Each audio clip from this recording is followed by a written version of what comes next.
Vamos aí ao uso do carvão mineral, né, como combustível fóssil, como fonte de energia não renovável. Bom, vocês viram que o carvão foi a primeira fonte de energia, combustível fóssil a ser utilizado, né, lá no processo produtivo até com a invenção da máquina a vapor. A formação do carvão envolveu muita matéria orgânica, assim como o petróleo, mas um processo diferente, porque nós temos carvão já desde a era paleozoica. O petróleo se formou durante a era mesozoica. O carvão já tem formação na era paleozoica, mesozoica e cenozoica, que é a nossa era atual. Nesse esqueminha que você está vendo aí do lado, é o processo de formação, tá, do carvão mineral, tá? Considerando o tempo geológico, o teor de carbono na sua composição, o que representa a qualidade, né, do produto, né, e a capacidade, portanto, de queima, de gerar energia, né? O carvão mineral ele se formou em ambientes de pântano, de banhado e de alagadiços. E esses ambientes, essas estruturas, elas passaram por um processo de assoreamento, um processo de soterramento. Então, envolvendo peso, né, pressão e temperatura. E aí nós temos o processo de formação do carvão mineral. Tá? Como eu disse, do lado vocês têm aí um esqueminha, né, mostrando as diferentes fases, né, de formação do carvão. A primeira fase é chamada de turfa. É quando você já tem o processo de soterramento, né, ele acontecendo, né, não finalizado, porque ainda você vê a presença de água na superfície, mas já tem muita matéria orgânica em processo de decomposição, ali envolvendo, né, pressão e temperatura. A turfa é o primeiro estágio, então podemos relacionar a turfa à era cenozoica, porque é o carvão que ainda está no processo de formação. Mas aí isso vai levar ainda milhares e milhares de anos. Toda jazida de carvão é de subsolo, é de profundidade. Não existe carvão na superfície. Então todas as minas de carvão exigem, né, minas de profundidade.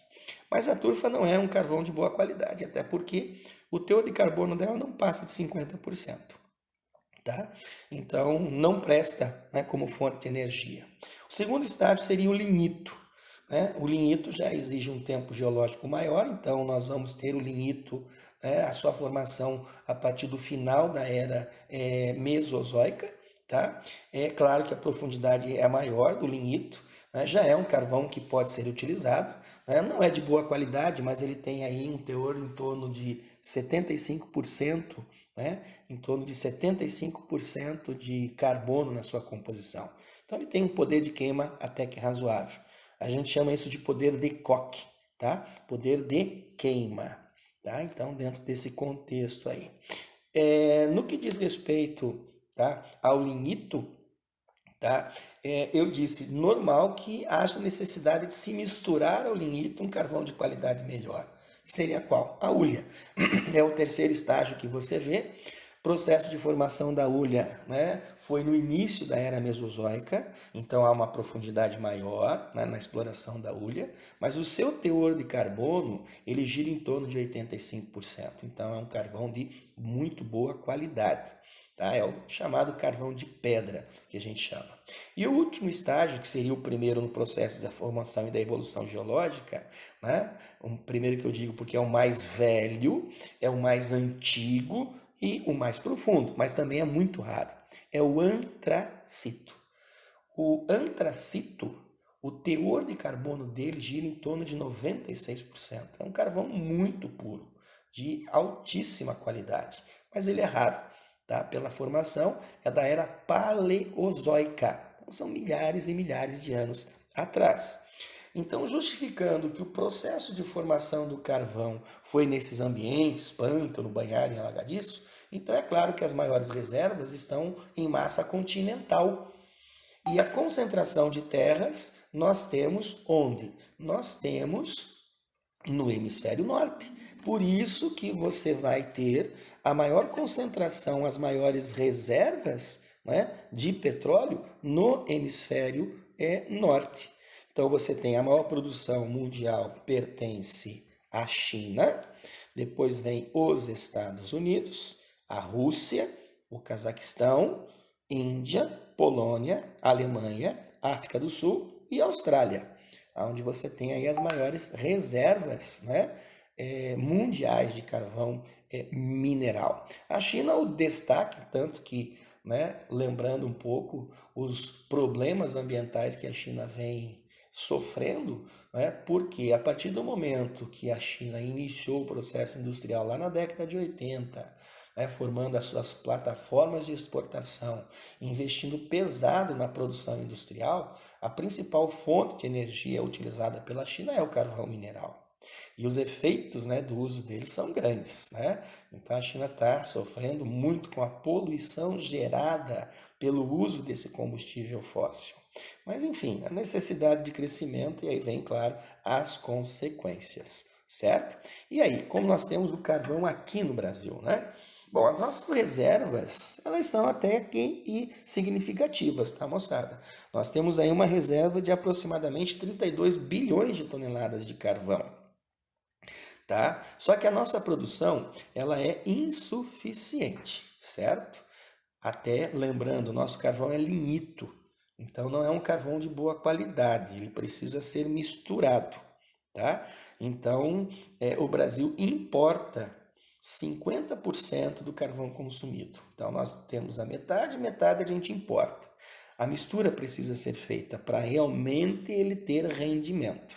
E grande parte desse carvão que a gente importa vem lá dos Estados Unidos, Austrália, África do Sul e Canadá, tá?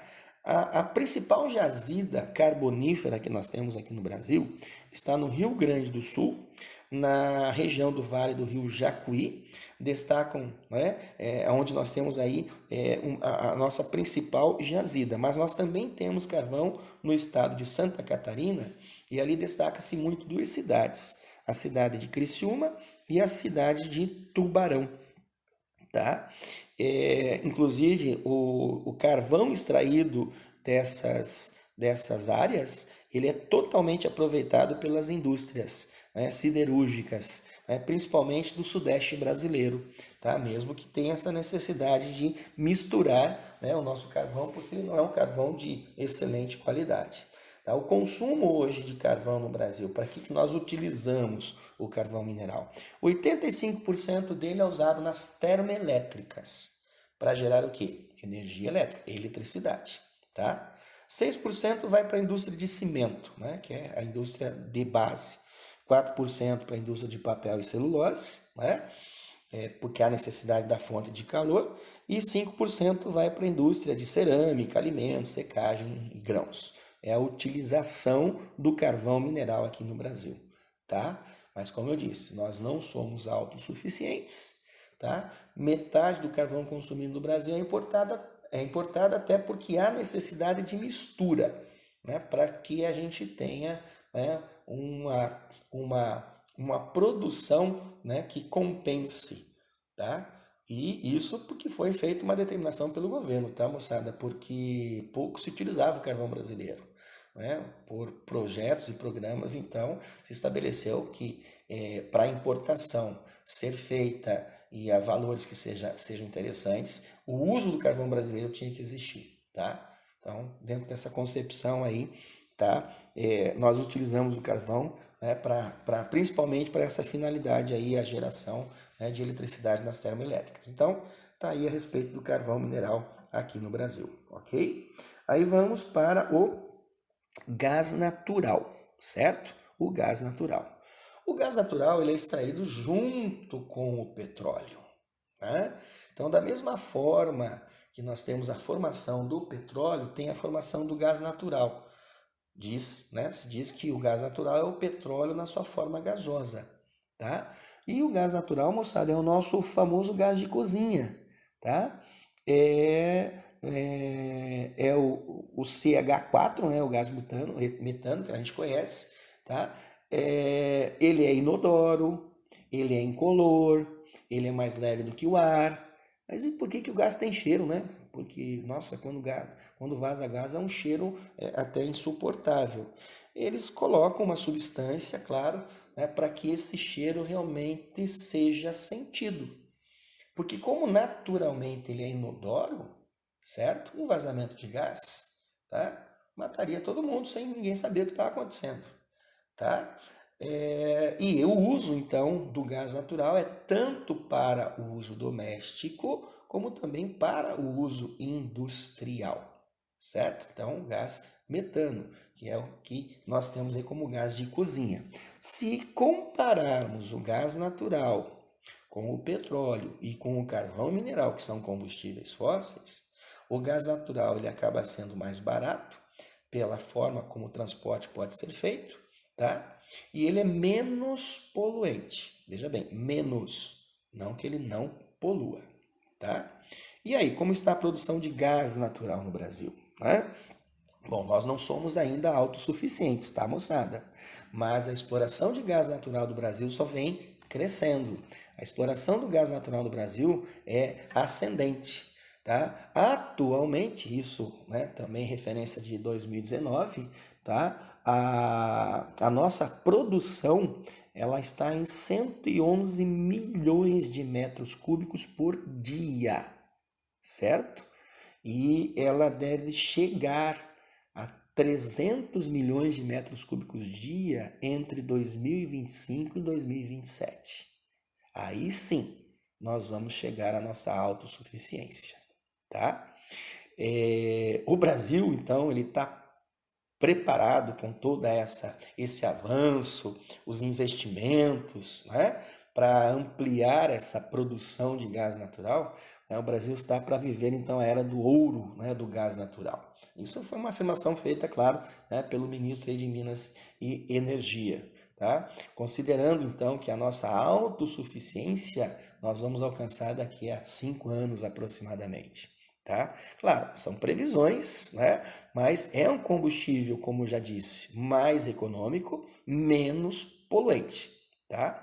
E o consumo de gás natural, a tendência é aumentar, claro, se, né, nós tivermos aí, né, um consumo, uma produção que seja suficiente para o nosso consumo, mas deve chegar em torno de 200 milhões de metros cúbicos por dia. Isso nesse ano deve ser alcançado esse consumo, né? Mas o Brasil já vai estar produzindo esse volume, então nós devemos estar, né, estávamos em 111 milhões em fevereiro do ano passado, tranquilamente devemos estar, né, porque a cada mês a Petrobras, principalmente a Petrobras, vem quebrando recordes, né, de produção de gás natural, de petróleo, né, e assim por diante. Então veja, o que nós vimos até então, moçada, são as fontes não renováveis. São os recursos energéticos não renováveis. E vocês viram muito bem, né, a situação de todas elas aqui no Brasil, né? São fontes tradicionais, são as mais utilizadas, mas por serem recursos não renováveis, a moçada entendeu que há uma necessidade, não é, de substituí-los, de buscar o quê? As alternativas. Porque um dia essas reservas vão acabar. Calcula-se aí talvez um século e meio, pode ser menos. A demanda energética é muito grande. A necessidade, ela é crescente. Então, nós precisamos, e isso é fundamental para um país, é diversificar cada vez mais a sua matriz energética, para que não fique tão dependente, né, especificamente dessas fontes tradicionais. Então, vamos caminhar para isso, né, com certeza. Vamos lá então às fontes de energia renováveis. Elas também são consideradas fontes alternativas, né? Como foi visto já então sobre as fontes não renováveis, lembrando, considerando, né, as fontes tradicionais, as mais utilizadas, mas nós sabemos que os recursos, né, para essas fontes tradicionais são considerados não renováveis.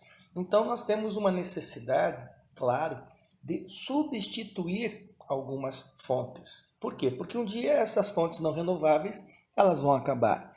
As fontes renováveis, lembrando, elas podem ser consideradas inesgotáveis, justamente porque a natureza ela pode repor isso, claro, em relação a determinadas fontes alternativas, tá? mas estão aí disponíveis na natureza, não é? Dentro de uma escala totalmente diferenciada da nossa escala biológica.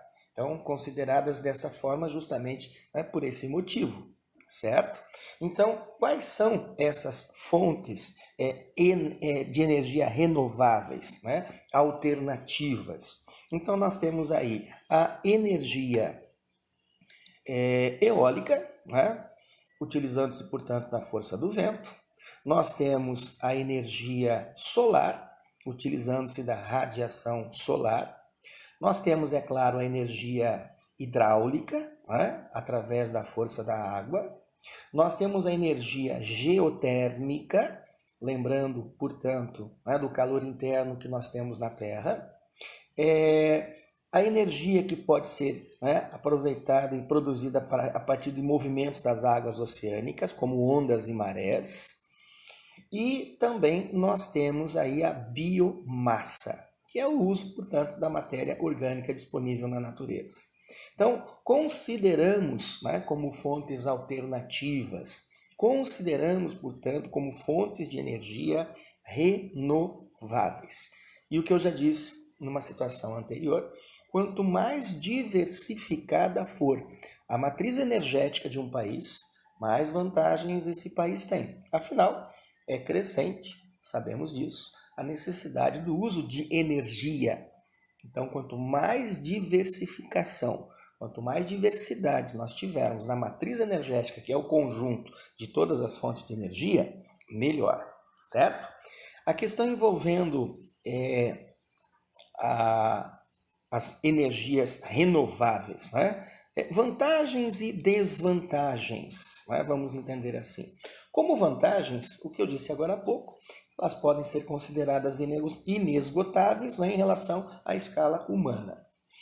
Reduzem significativamente o uso delas, é claro, nas emissões do CO2. Por quê? Porque nós sabemos que a maior parte das fontes utilizadas hoje são combustíveis fósseis, não é? Então, reduzimos, além da emissão, né, dos chamados gases estufas, nós também vamos reduzir a dependência energética, né, da sociedade em função desses combustíveis fósseis, né? Já que a existência e a presença deles não é em qualquer área. Tudo dependeu das condições específicas da natureza. E conduzem, né, o uso dessas fontes renováveis, conduzem à investigação de novas tecnologias, né, que permitam, portanto, nós utilizarmos e nós temos uma eficiência melhor dentro dessa questão energética. Como desvantagens, claro, sempre tem vantagens e desvantagens. Como desvantagens, custos. Ainda nós temos o custo elevado, não é, da implementação dessas forças ou dessas energias alternativas, não é, em relação aí à produção de energia. Elas podem gerar alguns impactos, sim, impactos visuais, não é, que podem ser negativos em relação ao meio ambiente, mas toda a ação humana ela causa impacto negativo. A questão de ruídos, né, no caso de alguns determinados grupos de energias, como por exemplo a energia eólica, sabemos que há necessidade de uma estrutura, né, que são os aerogeradores. Então, evidente que isso causa algum certo comprometimento em relação aí à natureza. Mas aquilo que eu sempre digo, tem o lado positivo, mas também vai ter o lado negativo. O que é importante é a análise. O que causa menos impacto, certo? Então vamos conhecer um pouquinho a respeito da biomassa. Então, o que é biomassa? Nós consideramos biomassa, tá, qualquer, veja bem, qualquer fonte orgânica. Qualquer fonte orgânica pode ser considerada biomassa. Um exemplo para entender, de que maneira nós podemos utilizar a biomassa. Veja o que os vegetais fazem. Os vegetais são autótrofos, produzem o seu próprio alimento. De que maneira? Fotossíntese, não é? As plantas, o vegetal, captura a energia solar pela radiação, transforma essa energia solar em energia química. Então veja, essa energia, que nós temos aí como exemplo, ela também pode ser convertida em eletricidade, em combustível, em calor. Então é um processo muito parecido, muito semelhante. Então, o que eu disse, qualquer fonte orgânica pode ser chamada de biomassa. Então, normalmente, essa biomassa é aquele material que normalmente nós acabamos considerando como lixo, certo? Por quê? Acabamos descartando, né, esse material. Tanto que existem 3 fontes, né, de origem natural envolvendo biomassa: a biomassa sólida, a biomassa gasosa e a biomassa líquida. O que nós consideramos biomassa sólida? Veja, resíduos de agricultura, é muito comum restos de agricultura, não é? Ora, esses restos, esses resíduos de agricultura depois de uma colheita, isso é biomassa, certo? Quando se tem a criação de animais, o excremento animal, isso é biomassa. A floresta, quantas folhas e galhos caem, não é, pelo chão da floresta? Isso é biomassa, tá? As indústrias também, não é? Elas apresentam material sólido, claro, orgânico, descartado como lixo. Tudo isso é biomassa. Então nós podemos aproveitar o que foi dito, o que hoje nós consideramos lixo, claro, levando em conta que seja ele orgânico. Nós podemos transformar isso em energia, tá? O biocombustível gasoso, então vamos lembrar um pouco do biogás, tá? Ele tem origem, né, dos efluentes agropecuários, da própria indústria, né, das cidades. Então, por exemplo, a lama das estações de tratamento de esgoto, né? Normalmente essa lama ela é descartada, ela vai para aterro sanitário, mas isso é biomassa. Isso pode ser convertido em energia. Tá? Os aterros sanitários, né? Quando nós sabemos que o lixo enterrado ele também vai se decompor, ele libera gás. Esse gás pode ser utilizado, certo? É o biogás. Né? Os biodigestores que já vêm sendo utilizados, né? Aproveitando-se principalmente aí as fezes dos animais no processo de fermentação. Ou seja, isso, o que é considerado lixo descartável, tudo isso é matéria orgânica, na realidade, biomassa. Né? E nós temos, então, a biomassa líquida, né? Os chamados biocombustíveis. É o caso do biodiesel, né? Que vem sendo desenvolvido já há algum tempo. Né? A obtenção do biodiesel é a partir dos óleos vegetais, né? Como girassol, mamona, dendê, soja. É um processo químico que se faz aí, né? Chamado de transesterificação. Então nós temos no vegetal, como girassol, mamona, dendê, soja, são produtos vegetais cultivados. Então, inesgotáveis dentro de um processo de cultivo e de aproveitamento dessa biomassa. O etanol, que é o álcool, né? São os álcoois extraídos, né? Principalmente de produtos que possam fermentar, não é? Lembrando que é um composto orgânico, incolor, volátil, inflamável, solúvel em água, cheio de sabor característicos, mas isso é combustível. Né? O Brasil desenvolveu a tecnologia do uso, né, do álcool de cana.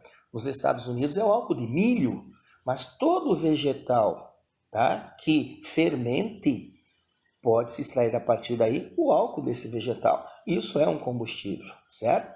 O metanol já é a obtenção de álcool, né? Ele é um pouco mais tóxico, mas também um combustível a partir da síntese do gás natural ou de um processo chamado de gaseificação, utilizando-se para isso o quê? A madeira.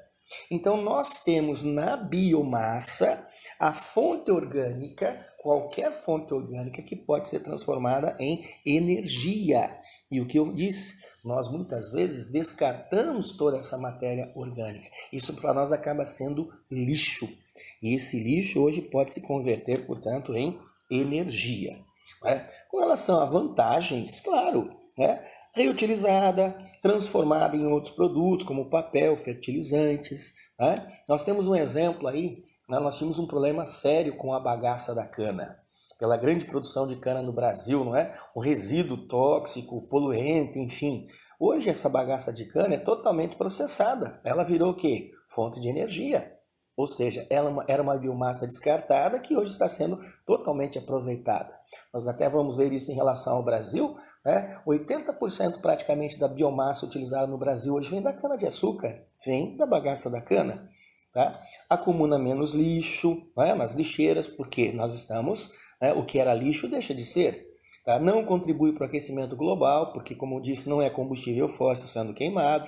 tá? Ela é reduzida, reciclada, reutilizada. O custo de aquisição é extremamente baixo, porque era jogado fora praticamente, né? As cinzas, resultado de uma queima, são muito menos agressivas ao meio ambiente, né? Provoca uma menor corrosão dos equipamentos, né? Utilizados no processo, portanto, de produção dessa biomassa. Então, nós temos com certeza, tá, uma disponibilidade muito grande dessas fontes orgânicas aí e que estão sendo descartadas.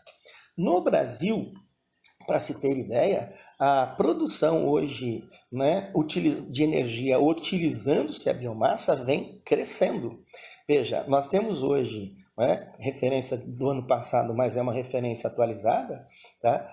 Quase 15 gigawatts de potência instalada na matriz energética do Brasil. Essa participação é excelente, isso representa 9% do total de toda a nossa matriz energética, que chega em quase 164 gigawatts. Tá? Como eu disse agora há pouco, olha a biomassa da cana. Só a biomassa da cana corresponde a 82% desse total. Tá? As outras fontes, né, são insumos florestais, lenha, eucalipto, resíduos sólidos, restos vegetais. Mas veja, nós temos, portanto, um uso hoje de biomassa no Brasil muito interessante. O Brasil vem se destacando muito no uso dessas energias, né, alternativas. Veja, com essa participação da nossa matriz energética, de 9% de uso de biomassa, veja que o Brasil já evitou 19% da emissão de dióxido de carbono, ou seja, os chamados gases estufas. Isso é fundamental, não é? Para um país como o nosso, diversificando cada vez mais a sua matriz energética. Então, claro, né? Claro que nós temos aí, né, uma situação importante no uso, né, de uma fonte alternativa e bem crescente no Brasil, é claro.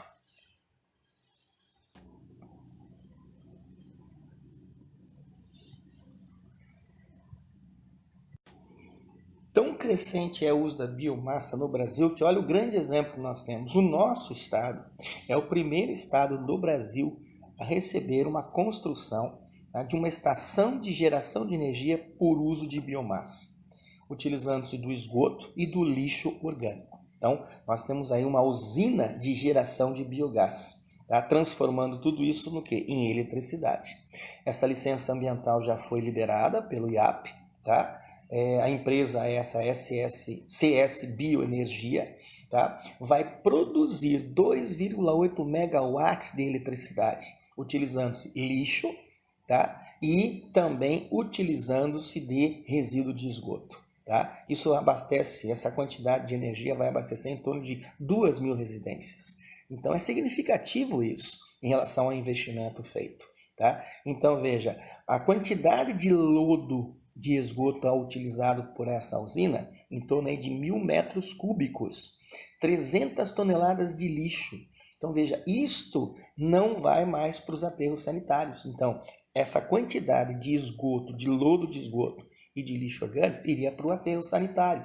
Então já não vai mais. Então aquilo que estava sendo descartado vai ser aproveitado para gerar o quê? Energia, gerar eletricidade. Então, o Brasil vem evoluindo e muito no uso da biomassa como fonte alternativa. A energia das marés. Aproveitar o movimento das águas oceânicas para gerar eletricidade. Veja, nós temos no Brasil, já aproveitando, né, um extenso litoral. São praticamente 9.000 quilômetros de litoral. Veja, o que nós podemos utilizar dessa fonte alternativa.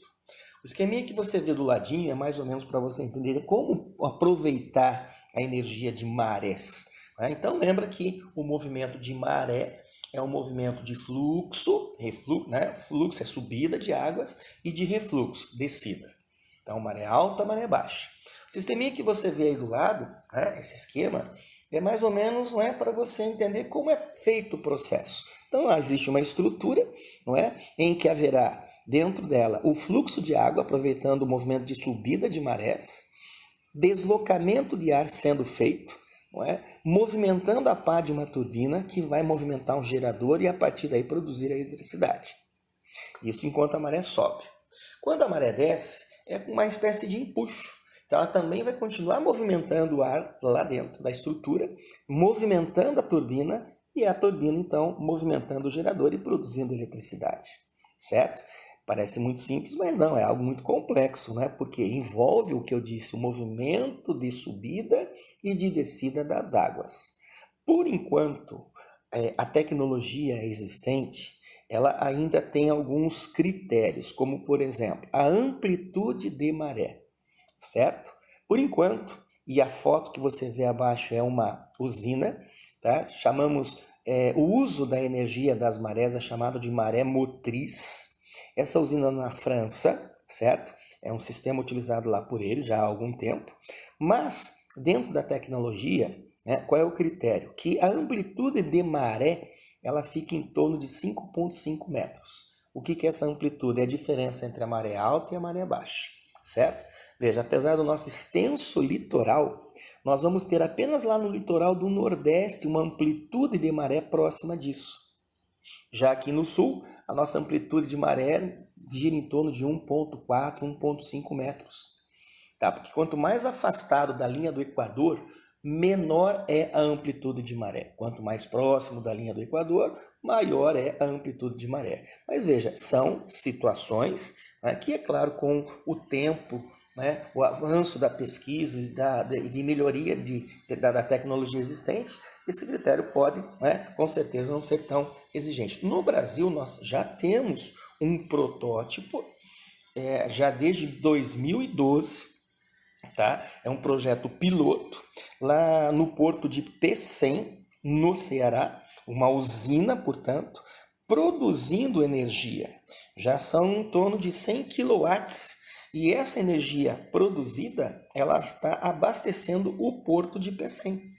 É a estrutura que você vê aí do lado, a foto na parte superior, e na parte inferior o esquema, né, de como aproveitar esse movimento, tanto de marés como também das ondas.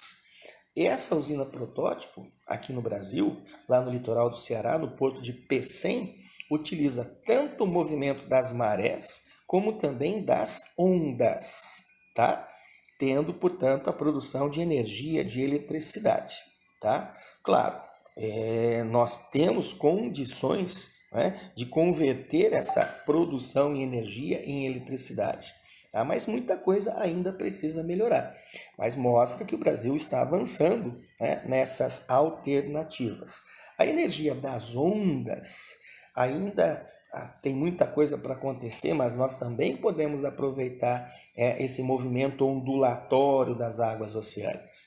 Na foto superior você vê um protótipo, né, de pesquisa, né, porque ainda muita coisa tem que melhorar, muito dentro do processo, né, a forma como aproveitar isso, mas os protótipos estão aí.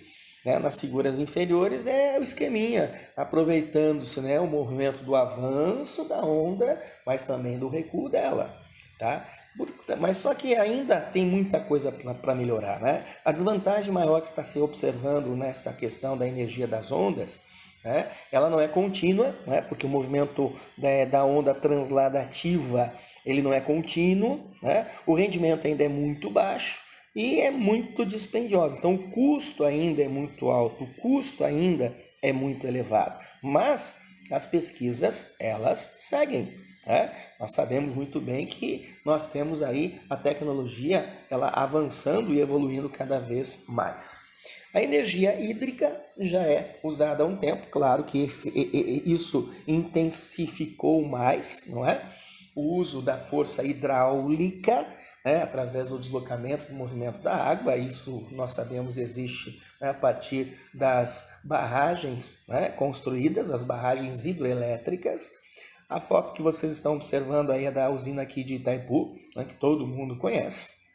É uma das maiores usinas em produção e geração de energia, mas nós temos que considerar que nem todo o rio pode ser aproveitado. Né?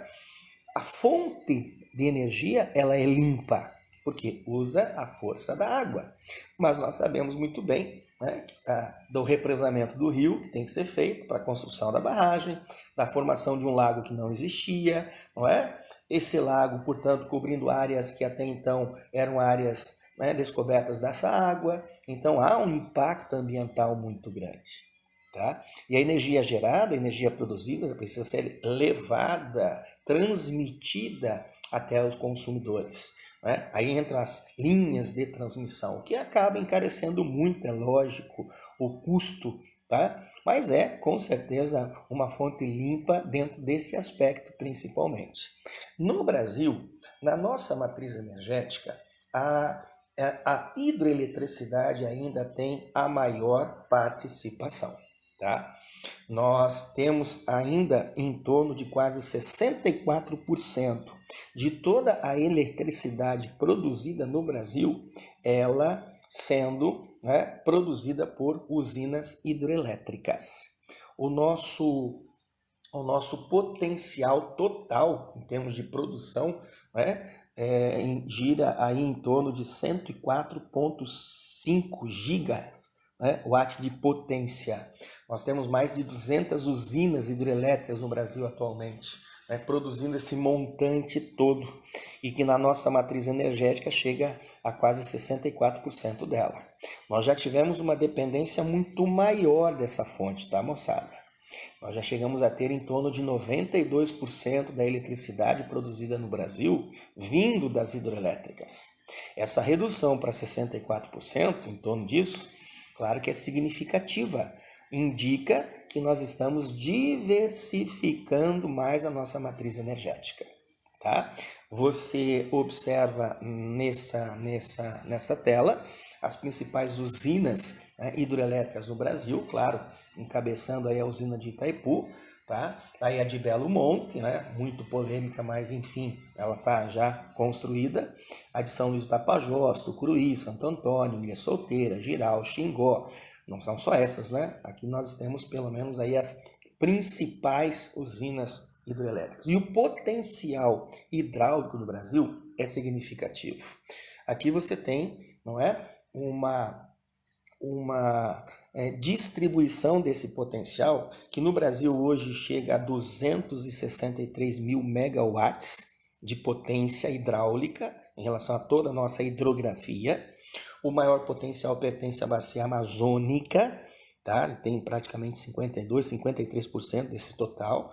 Aí nós temos a bacia do Tocantins, Paraná, São Francisco, Uruguai, né? A bacia secundária do Atlântico Sudeste, do Sul, do Leste. Então, temos um potencial significativo. Mas precisamos lembrar, existe saturação desse potencial. Mesmo com esses quase 260, são os 263 mil megawatts, nós não vamos ter condições de aproveitar 100% dele, ok? Justamente porque há uma saturação envolvendo essas bacias, o potencial dessas bacias aí. Aqui só para ilustrar um pouco mais a questão envolvendo as principais usinas hidrelétricas, as maiores usinas hidrelétricas. A única situação, né, que aqui está, que vão se tornar em construção, ou seja, todas essas usinas, né, mesmo essas daqui, né, na parte inferior aí, elas já estão prontas, elas já estão produzindo energia, já estão produzindo eletricidade. Então, justificando esse grande potencial, não é, que nós temos no uso, portanto, da energia, tá, hidráulica, certo? Outra fonte é a energia geotérmica. A energia geotérmica, ela já existe desde que o planeta foi criado, porque ela é resultante daquela dinâmica interna que existe no nosso planeta. Lembrando da movimentação do magma, lembrando, não é, do que já foi dito uma vez para a moçada lá no primeiro ano, quando trabalhamos a parte física, né, de que a Terra é uma gigantesca panela de pressão. Então nós temos um calor interno sendo gerado, sendo produzido, e isso pode ser aproveitado, como já está sendo aproveitado, né? São as chamadas usinas geotérmicas. Aproveitando-se, portanto, das altas temperaturas que existem, claro que nós só vamos ter o aproveitamento dessa fonte em áreas onde existe a atividade vulcânica, onde existe a atividade sísmica, né, ou magmática. É mais ou menos o esqueminha que você tem aqui, ó, aproveitando-se desse calor interno, né, gerado, né, pela Terra, esse calor, esse vapor aproveitado, não é? Para ser ele pressurizado, né? Isso vai movimentar então, né, uma turbina que vai movimentar um gerador e vai produzir a eletricidade, dentro de um processo que já foi aí, né, explicado para a moçada, né, dentro dessa questão envolvendo então mais uma fonte aí, só que no Brasil, por exemplo, nós não temos essa fonte disponível. Certo? Porque no Brasil nós não temos mais a atividade vulcânica ou tectônica ativa se manifestando, tá? Mas é uma fonte que ainda pode avançar muito, com certeza. A Islândia aproveita muito essa fonte de energia, tá? Lá existem as usinas geotérmicas. A maior parte da eletricidade da Islândia é produzida, não é, por esse calor interno que existe na Terra. Vamos lá para a energia eólica, né? Aproveitando-se da força do vento, né? Essa fonte já é uma das mais antigas utilizadas pelo homem, né? Lembrando que o homem já se utilizava, né, dessa fonte aí, né, nas épocas mais antigas. Claro que hoje nós temos um aprimoramento disso tudo. Você vê nas imagens aí do lado, né, o que nós chamamos de usinas eólicas. A estrutura que você vê aí são chamados aerogeradores, né? Essas grandes pás aí que ficam girando pela força do vento. O esqueminha do ladinho é mais ou menos para você entender como o processo é feito, né? Essas pás são movimentadas pela força do vento, gira lá uma certa engrenagem, não é? Que vai, claro, movimentando um gerador e a partir daí a produção de energia. E essa energia ela tem que ser, é claro, transmitida, certo? Como a velocidade do vento é diferente, tem horas que aumenta, tem horas que diminui, dentro do sistema, como uma caixa de engrenagem, uma caixa de troca de marcha de carro mais ou menos. Então ela vai de acordo com o giro, ela mantém uma certa velocidade movimentando o gerador e produzindo eletricidade.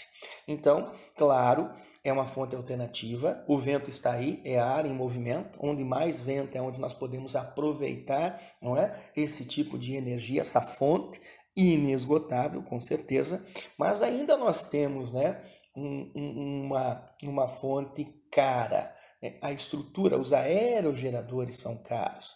E veja bem, tá? Olha a altura disso, um aerogerador, né, de uma usina eólica, essas pás, elas chegam aí entre 2,5 metros a 3 metros de comprimento.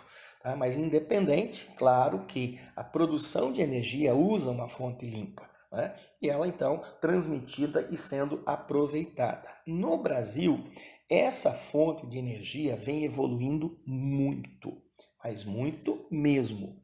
É uma das fontes que mais vem evoluindo no Brasil, até porque no Brasil nós temos a presença de ventos planetários, não é? Nós temos aí a ocorrência dos ventos alísios, tanto de Nordeste como de Sudeste, e são considerados, portanto, ventos constantes. Veja, nós temos no Brasil em torno já de 266 parques eólicos instalados. Nós, em 2005, chegamos a marca dos quase 6 gigawatts de produção, né, com esses 266 parques eólicos. Isso em 2015. Atualmente, nós temos já 601 parques eólicos. Olha o avanço, olha a evolução desse sistema utilizando-se da força do vento. A energia eólica no Brasil já está representando 9,2% da nossa matriz energética. A produção hoje já está em torno de 15 gigawatts. Ou seja, entenda, essa é uma fonte que vem evoluindo muito.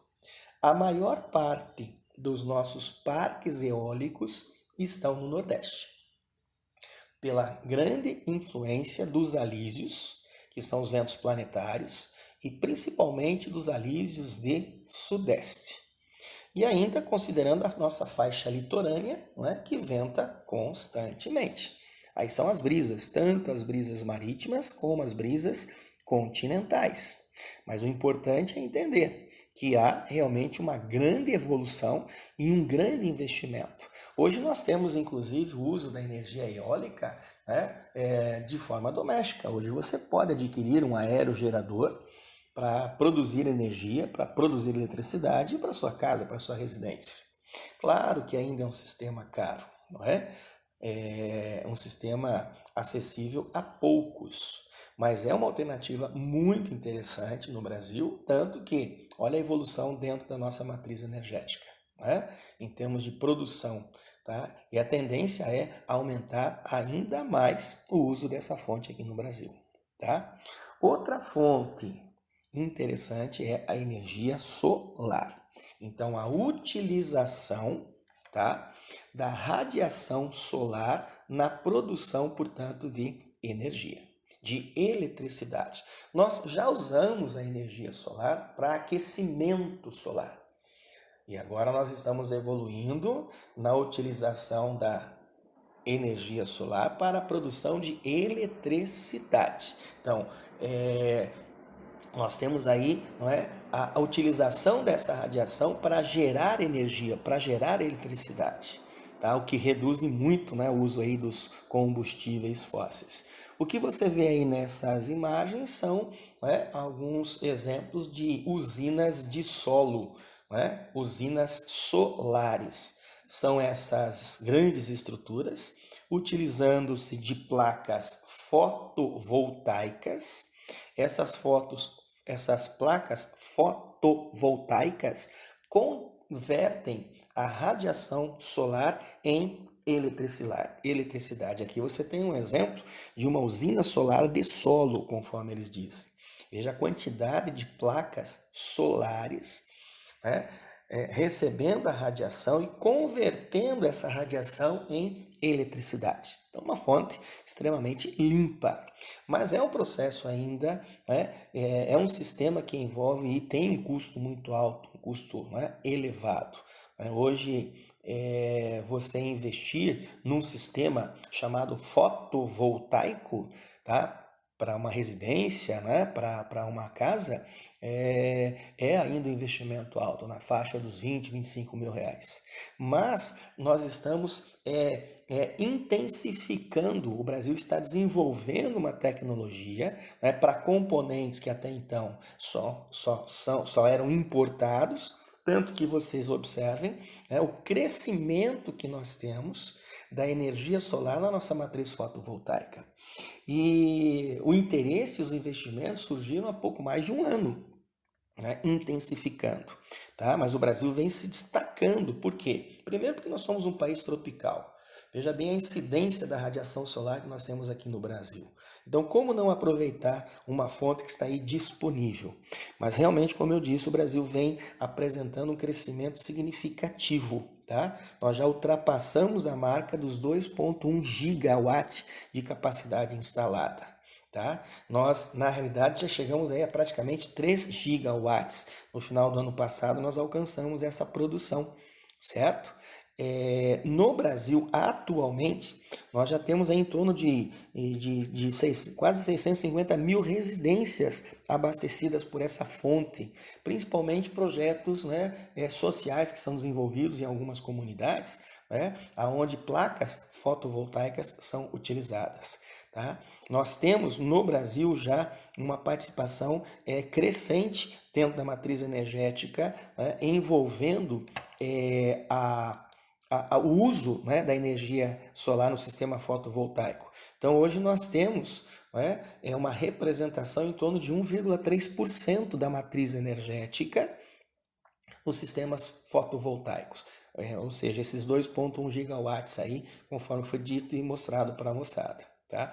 Então nós temos no Brasil um avanço importante, significativo no uso dessa fonte de energia. Tá? Aqui só para vocês terem noção o que é uma matriz energética.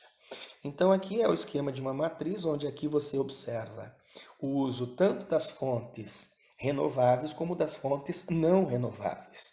Então aqui é o conjunto, né, de fontes que vão gerar, que vão produzir energia, que vão produzir eletricidade. Quanto mais diversificada for esta matriz energética, melhor, mais vantagens o país tem dentro desse contexto, certo? Aqui, para fechar e você ter essa noção, né, a nossa matriz energética, conforme final do ano passado, né, o total do sistema elétrico produzido no Brasil chega a quase 164 gigawatts. E aqui você tem a participação de cada uma das fontes. Ainda temos, não é, a hidroeletricidade representando a maior parte do sistema elétrico, com quase 64%. Depois nós temos a energia eólica, veja bem o que cresceu a energia eólica no Brasil, né? Os 9,2%. Aí nós temos a biomassa com 9%, certo? E aqui 80%, não esqueça, utilizando-se, né, a matéria, a bagaça de cana, tá? 8,1 de gás natural, que já é um combustível fóssil, 5,4 de petróleo. Veja a participação do carvão bem pequena, 2%, tá? No sistema solar, né, o crescente, mais 1,3% já. E a energia nuclear, veja, ela está ficando um pouquinho atrás até da própria energia solar. Então veja que na nossa matriz energética predomina, inclusive, o uso das energias, né, alternativas, que seriam as fontes limpas. Né? Veja lá sobre a hidroeletricidade, a eólica e a biomassa. Então entenda, tá, que a necessidade, claro, de evoluir cada vez mais, né, tecnologias, né, no uso dessas alternativas. E o Brasil vem mostrando, né, com certeza, uma evolução importante, uma evolução significativa no uso dessas energias alternativas.